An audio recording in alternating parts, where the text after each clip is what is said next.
Hey guys, so a couple of you, like my friends that watch my video, or my first video, have been wondering, hey Allie, when are you gonna post another video? Like, what's going on?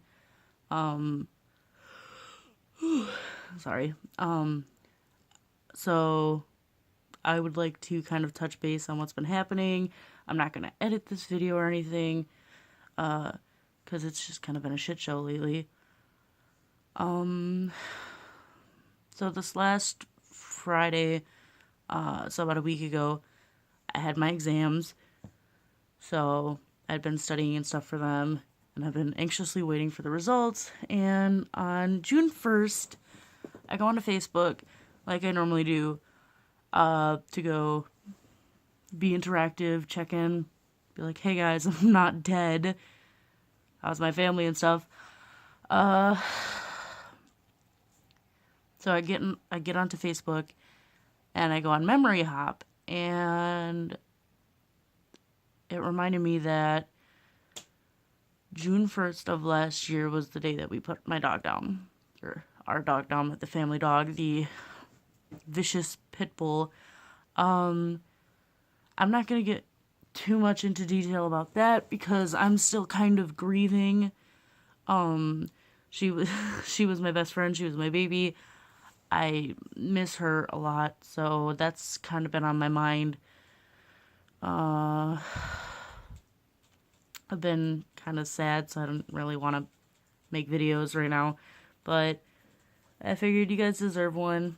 So instead of a story time, today's going to be a mental health awareness video about what it's like to have BPD.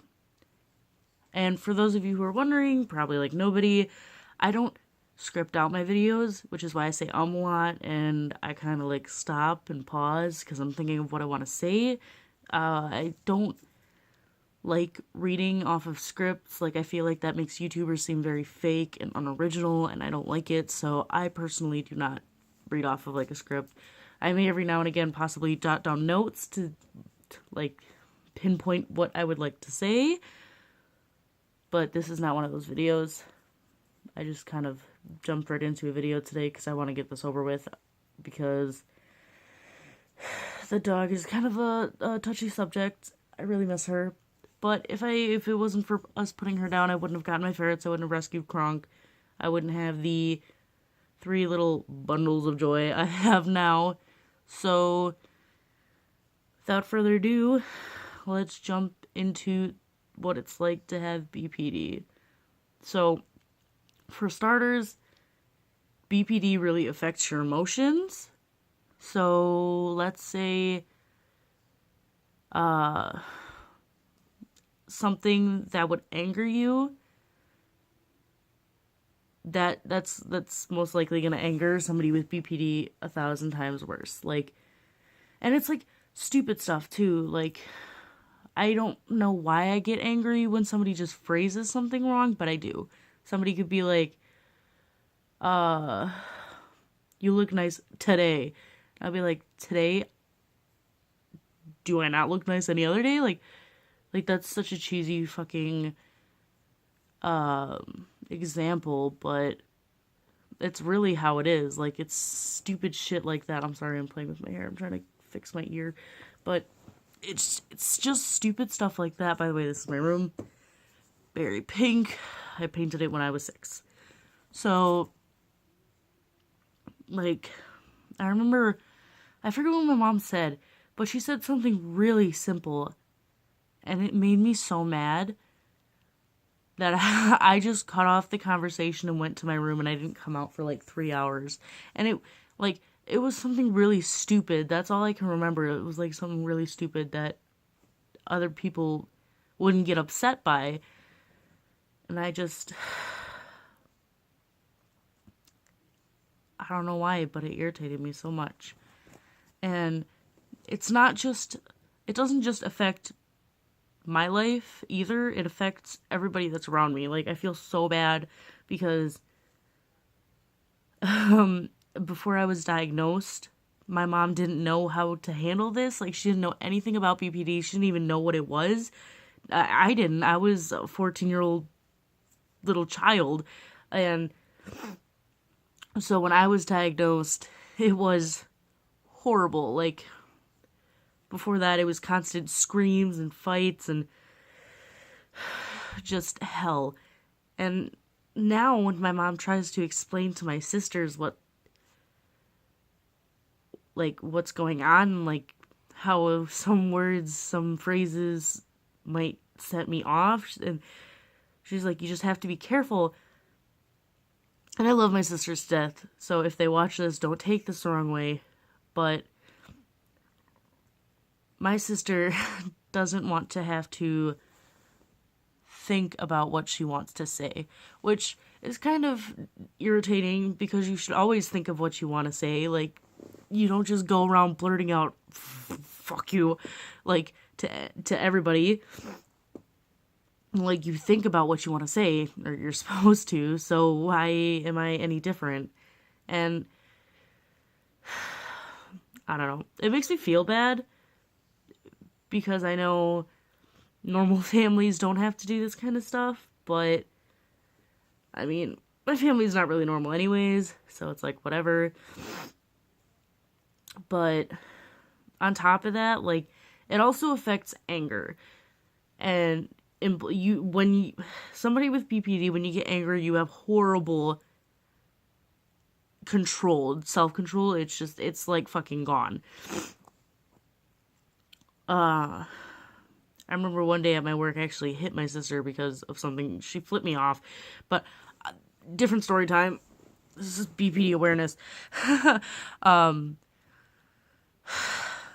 I don't know. It's really, with somebody with BPD, feeds a lot off of other people's emotions. So let's say you're irritated and you're yelling at me. All right, I'm going to get irritated and yell at you back, which is one of the reasons I have my ferrets and Cusco and Pacha are registered as ESAs, because they stop me from doing impulsive things, and they're very happy, upbeat animals.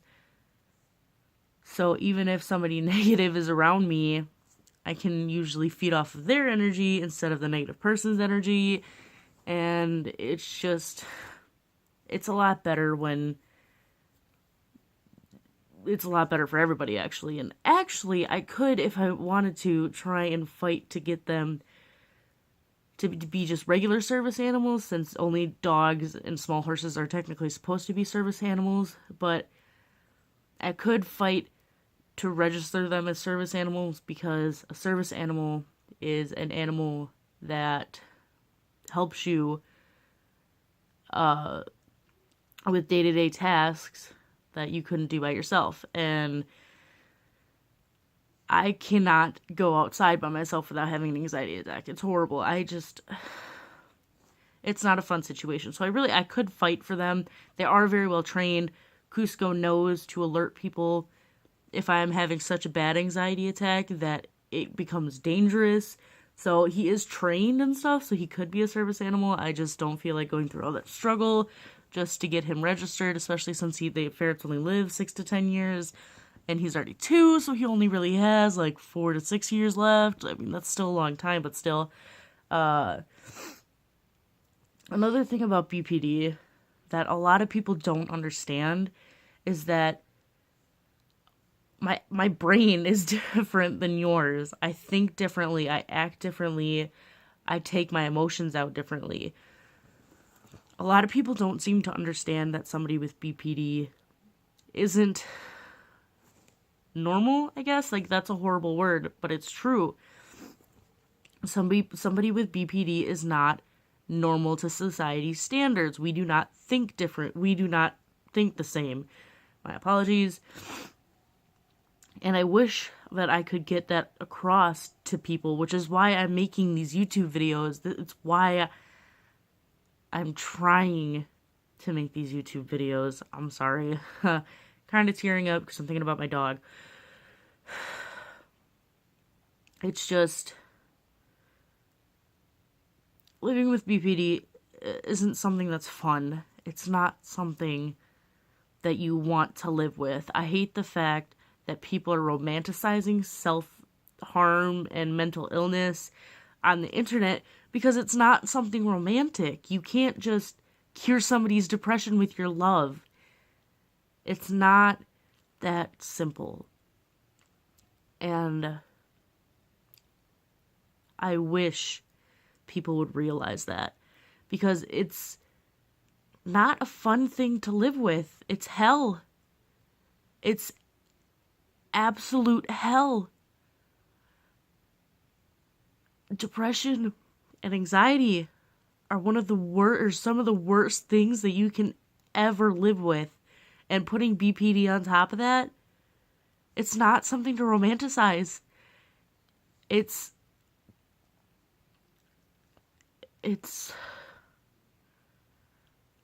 imagine going into war, but you're not going into war with other people. Your brain is going to war with yourself, itself. It's literally fighting itself. Obviously, BPD isn't the worst thing that you can have. You can have cancer, you could have AIDS, you could have so many of these other diseases or illnesses. But the lack of knowledge for BPD for so many people is horrifying. And to think that people are out there basically mocking it, mocking depression, mocking anxiety, it's fucked. The world is fucked. And a lot of you know this already. And that's why I made this YouTube channel. I want to get the word out. I want people to become more aware of what's going on. This isn't a walk in the park. You don't want this. You don't want this as your life. I don't see why anybody would want to romanticize this. It's not okay. It's not the way you think it is. And on that note, mental health awareness. Bye, guys.